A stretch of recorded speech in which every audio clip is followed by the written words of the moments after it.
చిట్చాట్లో Telangana CM Revanth Reddy కీలక వ్యాఖ్యలు చేశారు. మేడిగడ్డ బ్యారేజ్పై విజిలెన్స్ విచారణ జరిపించామన్నారు. మేడిగడ్డ సందర్శనకు ఈ నెల 13వ తేదీన మాజీ సీఎం కేసీఆర్ను కూడా ఆహ్వానిస్తామన్నారు. బ్యారేజ్ నిర్మాణంలో తప్పు చేసి ఉంటే ఎవరినైనా శిక్షిస్తామన్నారు. అమరవీరుల స్తూపం, అంబేద్కర్ విగ్రహం, సచివాలయ నిర్మాణాలపై విచారణ జరిపిస్తామన్నారు. అనర్హులకు రైతు భరోసా ఇవ్వమని తేల్చి చెప్పారు. వ్యవసాయం చేసే రైతులకు పెట్టుబడి సహాయం అందిస్తామన్నారు.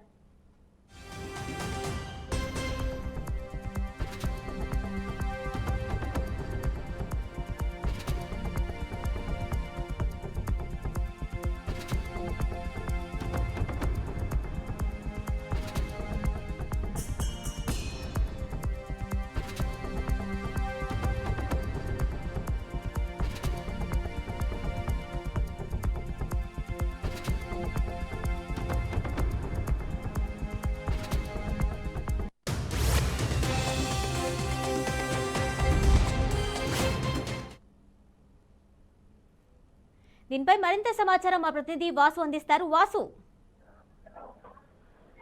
అసెంబ్లీలో తెలంగాణ బడ్జెట్ బట్టి విక్రమార్క ప్రవేశపెట్టిన తర్వాత అసెంబ్లీ వాయిదా పడింది. అనంతరం సీఎం రేవంత్ రెడ్డి మీడియాతో ఇష్టాగోష్ఠిగా మాట్లాడారు. అనేక అంశాలపైన ఆయన స్పందించారు. ప్రధానంగా ఇవాళ పెట్టిన బడ్జెట్ చాలా బాగుందని, అది ప్రజలకు అనుగుణంగా అన్ని రంగాలకు సంబంధించి తాము కేటాయింపులు బాగా చేసినట్టుగా ఆయన చెప్పుకొచ్చారు. అట్లాగే ఓటాన్ అకౌంట్ బడ్జెట్ లో ఇప్పుడున్న బడ్జెట్ కి ఫుల్ బడ్జెట్ పెట్టే టైంలో ఖచ్చితంగా ఈ కేటాయింపులు అనేది పెంచుతామని చెప్పి ఆయన మాట్లాడటం జరిగింది. దీంతో పాటు ఈ నెల 13వ తేదీన ఏదైతే మేడిగడ్డ బ్యారేజీకి ప్రభుత్వం ఎమ్మెల్యేలు తీసుకుపోతున్నది, అది బీఆర్ఎస్ నల్గొండ మీటింగ్ కి కౌంటర్ గా తీసుకుపోతున్నారా అన్న ప్రశ్నకు ఆయన బీఆర్ఎస్ నుంచి వేరే తమను కన్సల్ట్ చేస్తే డేట్ మార్చమన్నా కూడా మార్చుతాము, వాళ్ళని మేడిగడ్డకు తీసుకుపోయి చూపించే విధంగా మా తేదీ కూడా మార్చుకుంటామని చెప్పి చెప్పడం జరిగింది. అట్లాగే ఈ కేటాయింపులకు సంబంధించి కూడా గతంలో కంటే చాలా కేటాయింపులు పెంచామని, అట్లాగే వ్యవసాయ రంగానికి సంబంధించి కూడా కేటాయింపులు పెంచినట్టుగా, సాగునీటి రంగానికి సంబంధించి కేటాయింపులు కూడా బడ్జెట్ పెంచినట్టుగా ఆయన చెప్పారు. దీంతో పాటు రాజకీయంగా ఏదైతే పార్టీలో చేరేందుకు ఎమ్మెల్యేలు వస్తున్నారో వారి సమస్యల పైన వస్తున్నారు, కానీ బీఆర్ఎస్ పార్టీనే అనవసరంగా వాళ్ళ మీద అనుమానంగా వ్యవహరిస్తుంది. దానితోని ఎమ్మెల్యేలు తనను కలిసేందుకు వచ్చిన ఎమ్మెల్యేలు కూడా ఇబ్బంది పడుతున్నారని చెప్పి రేవంత్ వ్యాఖ్యానించడం జరిగింది. చాలా పొలిటికల్ అంశాలు ఆయన ప్రస్తావించారు. అట్లాగే ఆ రాజ్యసభ ఎన్నికలకు సంబంధించి కూడా హైకమాండ్ నిర్ణయం తీసుకుంటుందని చెప్పి కూడా ఆయన మాట్లాడడం జరిగింది.